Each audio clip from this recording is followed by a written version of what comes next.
जब मेघ छाते हैं तो क्या होता है? अंधकार छा जाता है। मेघ गरजते हैं, बिजलियां कड़कती हैं, वर्षा होती है। सभी पशु अपने आश्रय स्थल पर जाकर छिप जाते हैं। मनुष्य अपने घरों की ओर दौड़ते हैं और सभी पक्षी अपने घोंसलों में जाकर छिप जाते हैं। परंतु एक जीव है जो गरजते मेघों को, कड़कती बिजलियों को, भारी वर्षा को भी हरा देता है। वो जीव है बाज, क्योंकि वो समस्या की जड़ों से ऊपर उड़ता है। वो गरजते मेघों से, कड़कती बिजलियों से, भारी वर्षा से, इन सब से ऊपर। यही अंतर है हारने वालों में और जीतने वालों में। ये युद्ध हार और जीत का नहीं, समस्या और सोच का है। यदि आप अपनी सोच को छोटी रखेंगे तो समस्या बड़ी हो जाएगी, और यदि आप अपनी सोच को बड़ी रखेंगे तो समस्या छोटी हो जाएगी। वो कृष्ण तो मेरा रूप रखकर सबको भ्रमित करता रहता है। बैरूपिया मात्र है वो तो। उस कृष्ण का तो इस संसार में अब एक और शब्द वासुदेव के विरुद्ध मत कहना, अन्यथा क्या अंगराज? हाँ? मार डालोगे मुझे? मार डालोगे?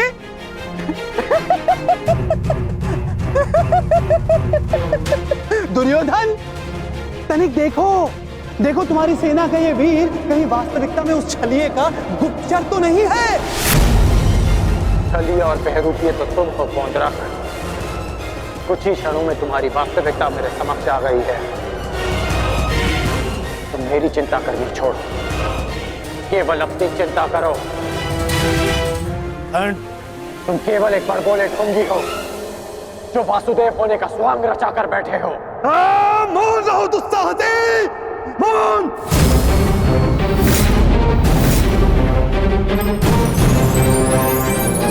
तेरा इतना दुस्साहस कि तू मुझे पौंद्र का वासुदेव को ढोंगी कहता है, मूर्ख! शांत हो जाओ मित्र, शांत हो जाओ। पौंद्र, कांड का यह तात्पर्य नहीं था। मेरा यही तात्पर्य था। ये ढोंगी है।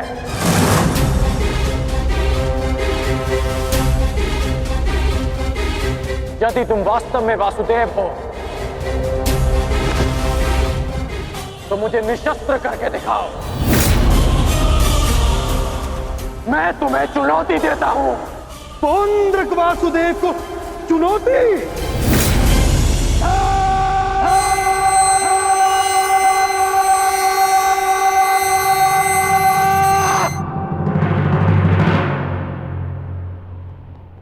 ऐसे खड़े खड़े देख क्या रहा है तू, मूर्ख?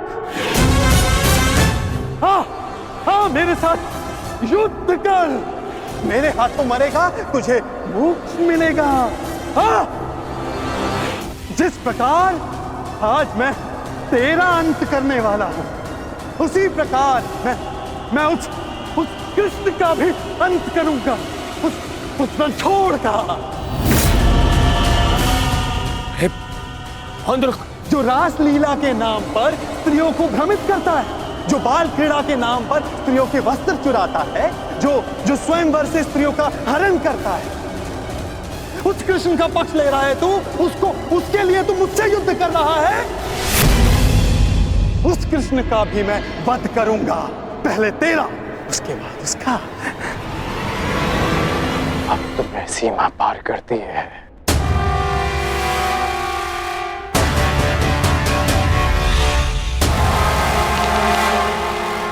नहीं मित्र, नहीं। मित्र, आज इस पौंद्र का अंतिम दिवस है।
अगला प्रहार तुम्हारे सीने को चीर देगा पौंद्रक। क्षमा मांगो।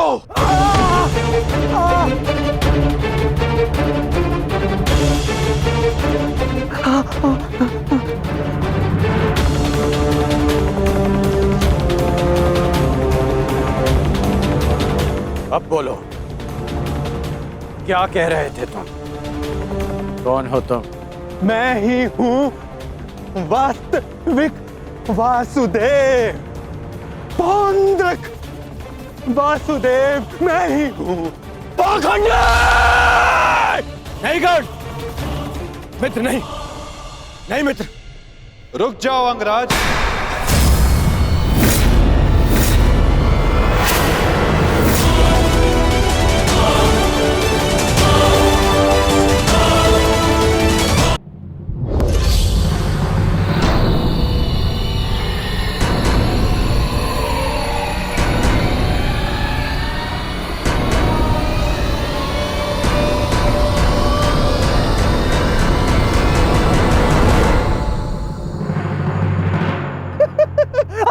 आ गया तू, चलिए आ गया।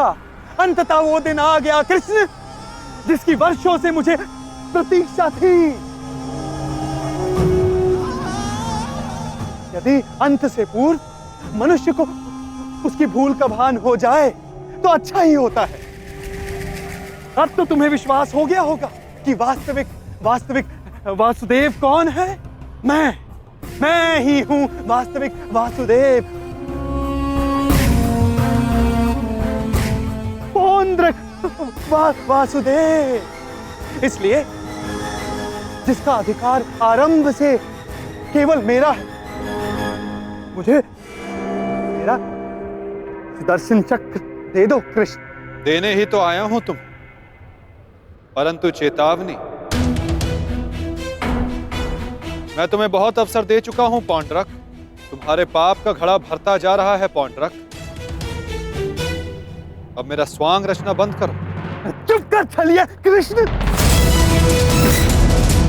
तू ढोंग, तू छलिया मुझे बताएगा कि अब मुझे क्या करना चाहिए और क्या नहीं। जो तुझे देव मानते हैं ना, वो सब दृष्टिहीन है और बुद्धिहीन भी। परंतु मैं नहीं हूं। अपने सहयोगियों को धैर्य की महिमा समझाओ दुर्योधन। युद्ध प्रारंभ होने में अभी समय शेष है और समय से पूर्व युद्ध को आमंत्रण देना सर्वनाश को आमंत्रित करने के समान होता है दुर्योधन। क्योंकि इस समय मैं अस्त्र ना उठाने के लिए बंधित नहीं हूं। मनुष्य को खाई में गिराने के लिए उसका केवल एक पग पर्याप्त होता है पौंड्रक। अभी अभी मैंने कर्ण को रोककर तुम्हें मृत्यु के मुख में जाने से रोका है। कदाचित तुम्हारा अगला पग तुम्हारा अंत ना रोक पाए पौंड्रक।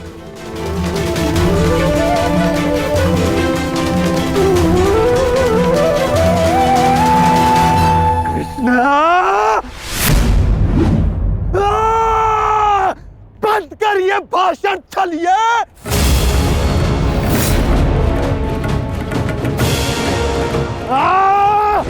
छलिए पाखंडी, आज मैं तेरा अंत करके ही रहूंगा कृष्ण। धैर्य रखो मित्र, क्रोध मुझे भी आ रहा है। अपने क्रोध को युद्ध के लिए बचा के रखो।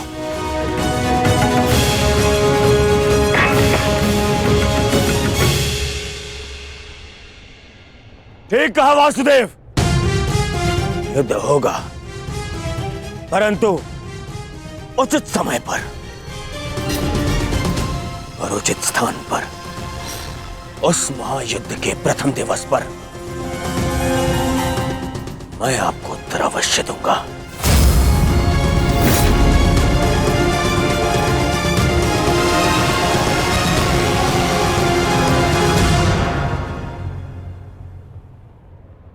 तुम चोटिल हो मित्र, आओ तुम्हें तुम्हारे शिविर पर छोड़ दूं। आओ।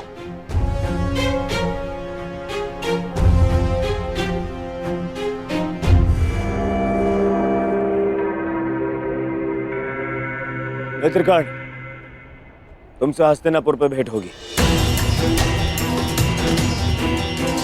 आशा है तब तक तुम अपने इस भ्रम से निकल जाओगे और तब तुम समझोगे कि मेरा चुनाव उचित था। आशा तो मुझे थी मित्र कि तुम अपने भ्रम से निकलकर वास्तविक शक्ति को पहचानोगे, परंतु अब कोई लाभ नहीं। जो हानि तुमने स्वयं को और हम सबको पहुंचानी थी, वो तुम पहुंचा चुके हो। चल मोटे, आजा। कृष्ण, मैं अपना सुदर्शन चक्र तुझसे लेकर रहूंगा, जिस पर आरंभ से केवल मेरा अधिकार था, है और रहेगा।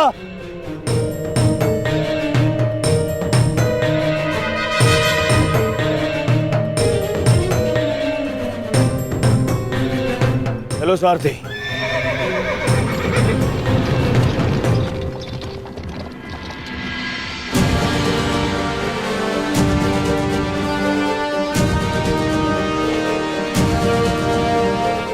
प्रणिपात वासुदेव,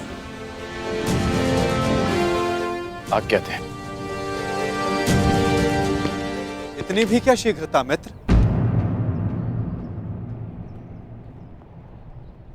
सारथी रह चुका हूं तुम्हारा, आज भी अपने रथी का मन पढ़ सकता है ये नटवर।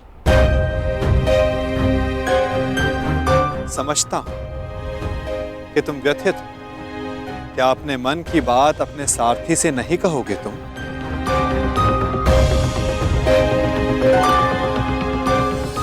अपने रथी का मन आप पढ़ सकते हैं ना, तो पढ़ लीजिए।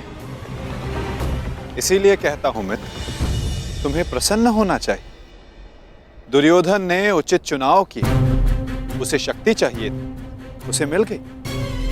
नारायणी सेना अब उसके आदेश के अधीन होगी। नारायणी सेना में नारायण ही ना हो तो वो कैसी नारायणी सेना केशव?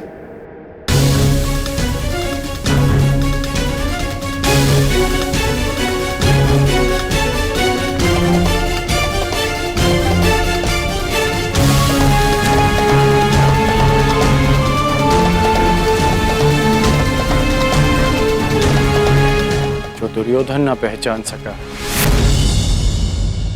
वो आप जानते हैं, और उसे मैं भी देख सकता हूं। जिस क्षण उसने आपको त्याग कर सेना को चुना, उसी क्षण उसने विजयश्री थाल में सजाकर पांडवों को भेंट कर दी।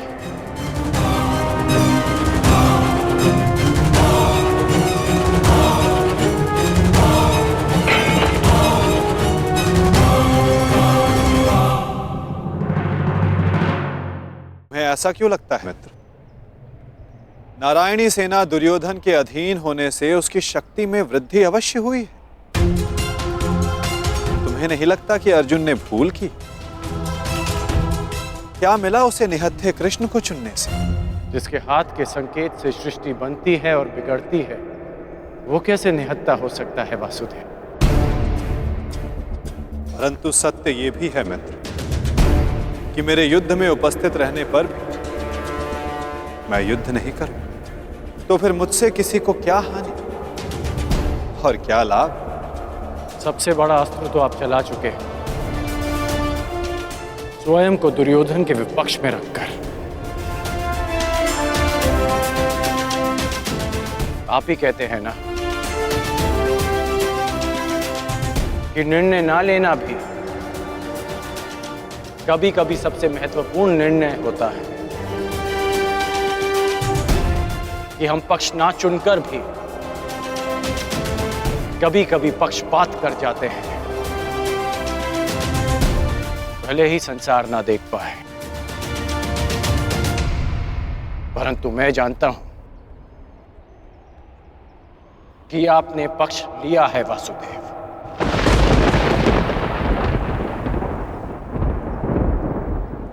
नहीं मित्र, मैं किसी का पक्ष नहीं लेता, ना किसी को चुनता हूं।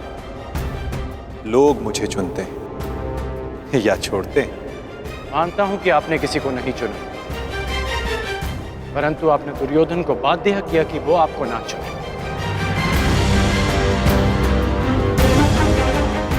आपने ऐसी परिस्थितियां उत्पन्न की कि वो ही आपको चुने जिसे आप चुनना चाहते हैं।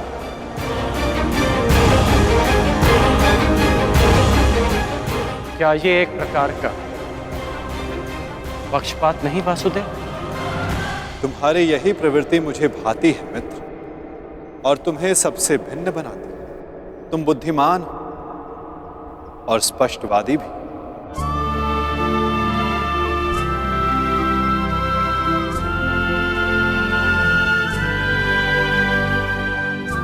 ऐसा होकर भी क्या लाभ वासुदेव, जब मैं आपका साथ ना पा सका।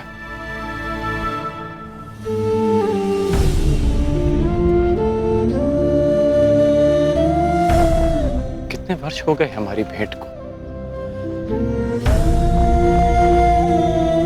जब से हम मिले हैं हमारे पक्ष सदा भिन्न थे, परंतु हमारी सोच एक थी वासुदेव। फिर आपने ऐसा क्यों किया?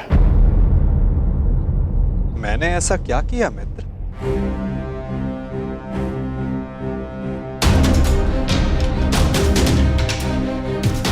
आप सब जानते हैं फिर भी ये प्रश्न कर रहे हैं। अब तो मान जाइए कि आप पक्षपाती हैं। कैसा पक्षपात अंगराज? विराट नगर में मैंने कौरवों और पांडवों को समान अवसर दिया कि द्वारका आकर मुझसे पहले जो समर्थन की मांग करेगा मैं उसी का समर्थन करूंगा। विराट नगर में जब आपने वचन दिया, वहां सब उपस्थित थे, परंतु द्वारका में जो घटित हुआ वो केवल दुर्योधन और अर्जुन ही जानते हैं। दुर्योधन को केवल आपने भ्रम दिया और शक्ति दी अर्जुन को।